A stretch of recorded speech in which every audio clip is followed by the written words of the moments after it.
Salut à tous, j'espère que vous allez bien. Je vous retrouve aujourd'hui pour une nouvelle vidéo sur ma chaîne. Donc je vous retrouve aujourd'hui pour le book haul du mois de décembre. Alors vous vous demandez peut-être, mais pourquoi tu ne nous fais plus de Ima Mailbox et qu'à présent ça va s'appeler book haul? Eh bien tout simplement parce que pour moi Ima Mailbox, je me suis rendu compte que ça n'évoquait pas grand chose. Parce que si on traduit littéralement Ima Mailbox, ça donne dans ma boîte aux lettres. Et je me suis dit que finalement c'était pas très approprié pour ce genre de vidéo et que book haul, ça parlerait à plus de monde. Ne vous inquiétez pas, même si le nom change, les vidéos en elles-mêmes ne changeront pas. Tout d'abord, je vais vous parler des nouvelles séries que j'ai commencées au mois de décembre. Il y en a eu 4. Tout d'abord, il y a eu Husk of Eden de Kizalagi Yoshinori. C'est publié chez Doki Doki. Shoujo qui compte pour l'instant 4 tomes, toujours en cours au Japon. Et le tome 3 est prévu en France pour le 4 février. Husk of Eden, j'en ai fait une découverte manga assez récemment. Je vous y renvoie si vous ne l'avez pas vu, où je vous parle de ces deux très bons tomes. Pour moi, il s'agit d'un très bon début de série, très passionnant, très surprenant aussi, parce qu'autant je savais que c'était classé shoujo, mais je ne me doutais pas que ça serait aussi violent. Niveau dessin, je suis totalement fan, ça ne fait là encore pas du tout shoujo. Ce titre est recommandé sur Manga News si vous avez aimé l'attaque des titans, ce qui peut se comprendre dans le sens où il y a des morts à peu près toutes les 4 pages, et où c'est souvent les personnages principaux qui sont amenés à mourir assez rapidement. Ensuite, j'ai commencé Prison School de Akira Elamoto, c'est publié chez Soleil dans leur collection Seinen. Seinen toujours en cours au Japon, avec déjà 15 tomes de parus. Le tome 3 est prévu pour le 21 janvier et le tome 4 pour le 8 février. Là encore, je vous ai fait une petite découverte manga à propos des 2 premiers tomes de la série que j'ai littéralement dévoré, que je vous conseille vivement si vous êtes passé à côté, si vous hésitez encore à l'acheter. Côté dessin, je trouve ça vraiment très joli. Encore une fois, c'est un titre à ne pas mettre entre toutes les mains puisqu'il s'agit d'un titre pour public averti. Si vous cherchez un manga avec beaucoup d'humour, un côté pervers assez évident et surtout un scénario qui tient la route, c'est un titre que je vous recommande. À présent, je vais vous parler d'un nouveau shoujo que je me suis procuré,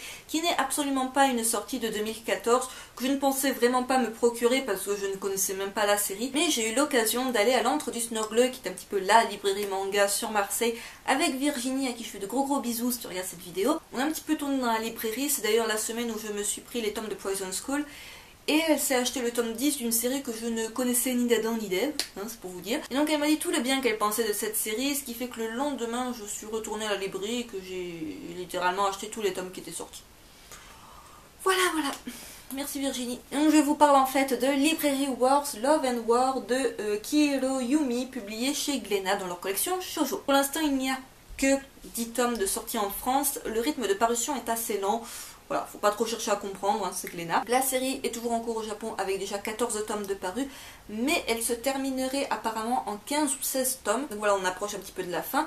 Pour l'instant, je n'ai lu que la moitié du tome 1, c'est pour ça que je ne peux pas vous en parler, vous dire si c'est génialissime ou pas, mais j'ai acheté les 10 premiers tomes tout de même.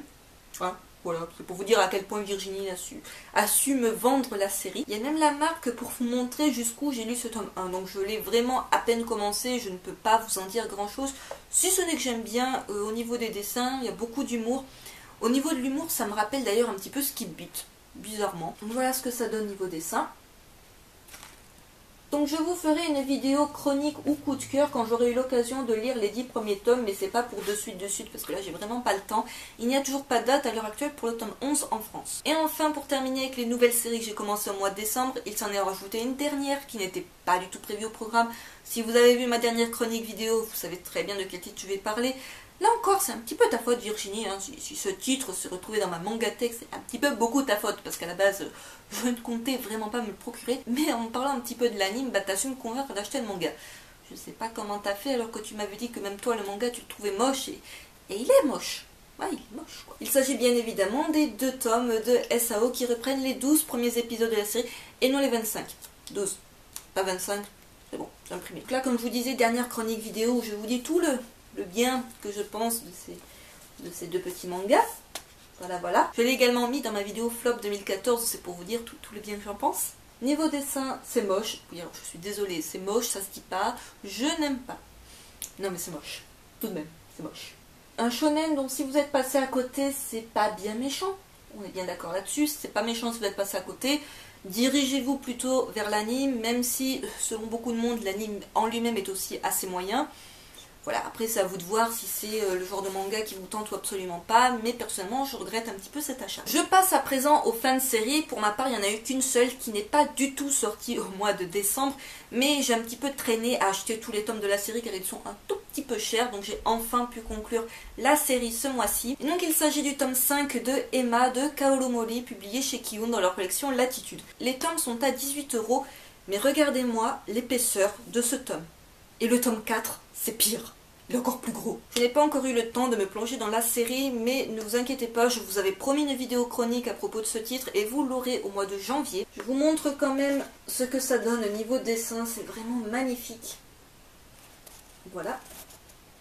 Même si c'est 18 €, c'est un petit peu cher, rien à dire côté édition, vous en avez largement pour votre argent. J'en ai terminé avec la partie manga de cette vidéo, je passe à présent à la partie goodies. Donc tout d'abord j'ai eu ces cartes de vœux proposées par les éditions Pika, donc il y en avait beaucoup plus que deux, personnellement je n'ai eu que ces deux là. Donc tout d'abord j'ai eu celle-ci qui représente la série Ariadne. Si, je vous jure, c'est Ariadne. Et ensuite j'ai eu celle-ci que je trouve juste adorable, qui est un mixte entre Fairy Tail et Seven Deadly Sins, qui sont deux shonen que j'adore tout particulièrement chez les éditions Pika. Et enfin niveau goodies chez les éditions Akata, j'ai pu avoir ce petit lot de cartes de la série Orange. Donc vous vous demandez peut-être à quoi ressemblent les cartes. Hop. Je vous montre les fameuses cartes. Il y a celle-ci. Vous allez sûrement avoir un superbe reflet dessus, je m'en excuse mais je n'ai pas le choix. Voilà, ici. Et celle-ci. Je conclus ce book haul avec une partie un petit peu blabla pour vous dire ce que va devenir la chaîne durant les prochains mois. Il faut savoir qu'au mois de janvier jusqu'à mi-février, je ne pourrai pas tourner de vidéo étant donné que je serai en stage. Mon stage de formation commence le 5 janvier, il se conclut le 12 février. Et je serai en stage à Clermont-Ferrand. Autant vous dire, je ne suis absolument pas emballée par ce stage, de par sa durée, de par le fait qu'il va être ultra ennuyant. On m'en a déjà parlé, je sais que je vais m'ennuyer pendant ces 6 semaines. Et surtout pendant 6 semaines, je serai loin de ma famille. Et rien que ça, je dois vous avouer que ça me fout le moral à zéro. Donc voilà, pendant 6 semaines, je serai dans un appart-hôtel à Clermont-Ferrand. Je ne pense pas que je pourrai vous tourner de vidéos et même si j'en tournais, je n'aurai que du wifi, donc ça ne me permettra pas de les mettre en ligne. Donc je vous ai préfilmé des vidéos pour que vous en ayez tout de même à vous mettre sous la dent au mois de janvier. Donc je ne sais vraiment pas si je préfilmerai des vidéos à Clermont-Ferrand pour vous les mettre en ligne quand je reviendrai sur Marseille. Car si c'est pour avoir des vidéos où je tire une tronche pas possible, où j'ai des larmes aux yeux, où j'ai envie de me tirer une balle, ça ne vaut clairement pas le coup pour vous. Il faut clairement plus attendre que je sois de retour sur Marseille, où j'ai pu revoir ma famille et compagnie, et que mon moral remonte un tout petit peu. Après, je ne doute pas que je trouverai de quoi m'occuper mes week-ends à Clermont-Ferrand. J'ai d'ores et déjà prévu de faire les boutiques, d'aller à la FNAC, magasin manga et compagnie. Je pourrais tout de même publier quelques trucs sur ma page Facebook. C'est toujours intéressant de me suivre sur Facebook. Je pourrais également répondre à vos commentaires sous les vidéos qui seront mises en ligne en janvier, que j'aurai programmées d'ici quelques jours. Ainsi s'achève ce book haul du mois de décembre. J'espère qu'il vous aura plu. N'hésitez pas à me dire en commentaire ce que vous en avez pensé, ce que vous avez commencé au mois de décembre. Et je vous dis à très vite pour une prochaine vidéo.